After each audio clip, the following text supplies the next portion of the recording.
The last thing a fighter pilot wants to do is eject. And it's not just because they're abandoning the ship to a fiery demise. The turbulent process of ejecting puts pilots at serious risk of injury. Once those rockets fire under the seat, they blow a person up and out of the cockpit with enough force to seriously bruise both shoulders on the harness straps, and possibly even break collarbones. And you better tuck in your knees and elbows, because if anything hits the side of the cockpit on the way out, it's coming off. I went down to Langley Air Force Base in Hampton, Virginia, during the 2017 Atlantic Trident exercise, an international training exercise in which American, British, and French Air Forces fly all three nations' top jets together. F-22s, F-35s, French Dassault Rafales, and British Eurofighter Typhoons took to the skies together for the very first time, pitting the new jets in mock engagements against red air adversaries in F-15s and T-38s.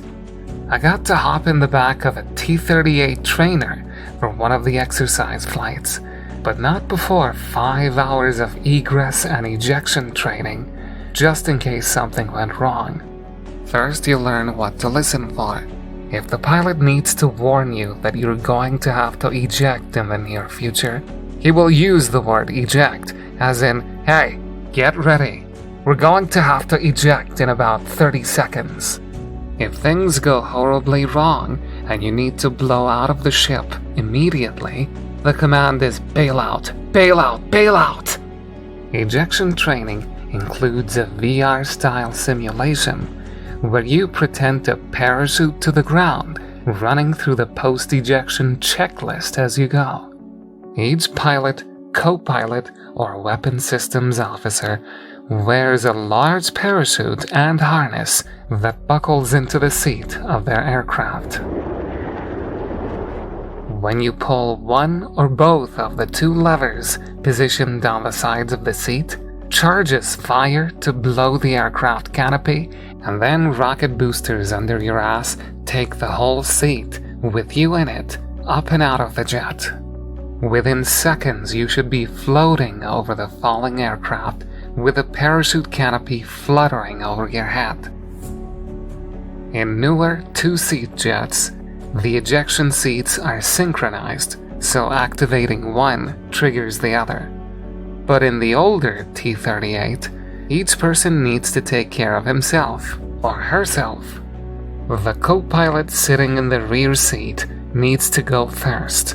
Otherwise, the rockets from the pilot's seat will burn the person sitting behind. After you fly out, the seat itself falls away. The chute automatically deploys if you are at low enough altitude, and if all goes well, you should float to the ground at a speed that won't kill you. But your work is not done just because you yank those levers and left the jet. The system is designed to be mostly automated, but there's no guarantee that everything will function like it's supposed to. A small metal key attaches to the main belt of your harness, and when you eject, it pulls and activates a small red knob on the left side of your harness, called the Red Apple by airmen. This activates your parachute, which will deploy automatically as long as you are 14,000 feet or lower. Any higher and you could freeze or go hypoxic from lack of oxygen, or both. Not to mention that canopy openings at high altitudes are much more violent due to the thinner air, increasing the risk of injury upon chute deployment. If you fall below 14,000 feet and your chute fails to deploy, you can pull a ripcord manually to release the canopy. Generally speaking, a pilot would know the altitude at which they punched out, but it can be difficult to tell how high you are once you are free-falling. The instructor at Langley simply said, if you see the ground coming up big and fast, pull the ripcord. If the chute deploys above 14,000 feet and you are having trouble breathing, there's a green apple knob on the right side of your harness, which you can pull to buy yourself about 8 minutes of oxygen supplied to your mask from a reserve in your parachute rig. If you ever have to punch out of a fighter jet, you will want to quickly assess your situation, which will determine the next step. You are over either water or land, and more importantly, you're either at a high enough altitude to prepare for the landing, or too low to do anything but brace for impact. In the case of a low altitude ejection, all you can do is glance at your canopy to make sure it opened fully, and then tuck your feet, bend your knees, and prepare to hit hard. The proper technique is to hit with the side of one of your feet first, and then collapse with the momentum, so that the impact spreads out over the side of your leg, your hip, and then below the shoulder on your back, dissipating some of the energy. If you land straight on the balls of your feet, or with stiff legs, you're liable to break something, even if you have had adequate time to slow down with the parachute. If you eject up around 10,000 feet, so you have a little time in the air, there's a standard checklist to run through, one that fighter pilots can rattle off in their sleep. Canopy, visor, mask, seat kit, LPU, life preserver unit, four-line jettison, steer into the wind, and prepare for PLF, or parachute landing fall. First, you put your hands on the parachute risers and tilt your head back to get a good look at the chute.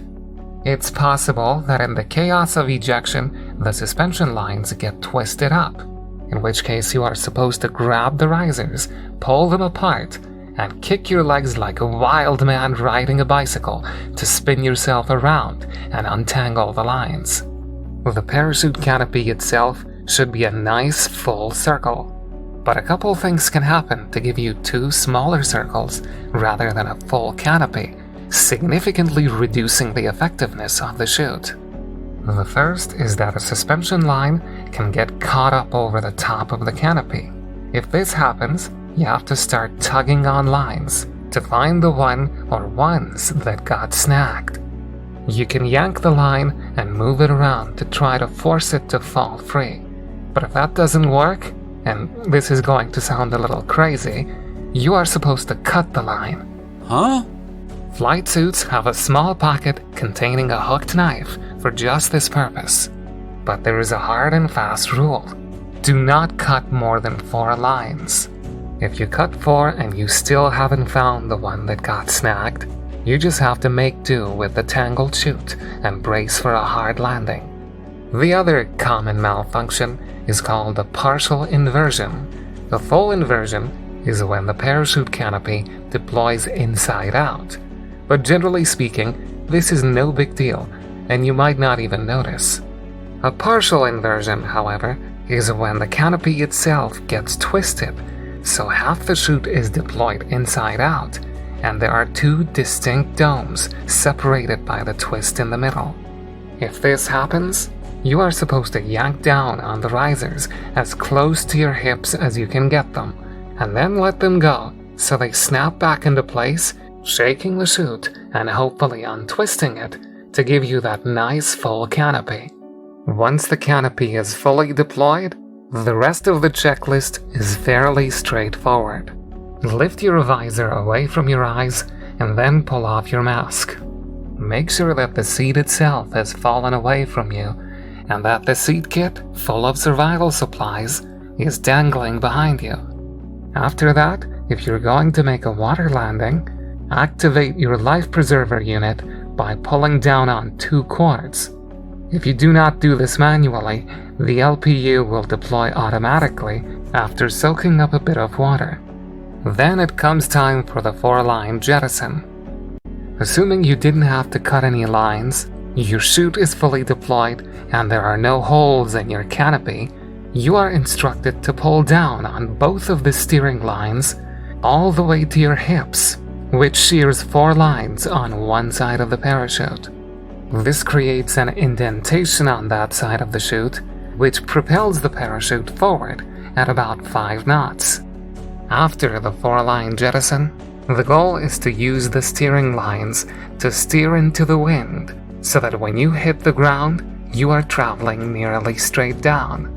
You get into the correct body position for a PLF, feet together, knees bent, chin tucked in, and use the same technique mentioned before to fall along one side of your body, maximizing the number of impact surfaces. Once you touch down, it's a matter of surviving until you are found and rescued.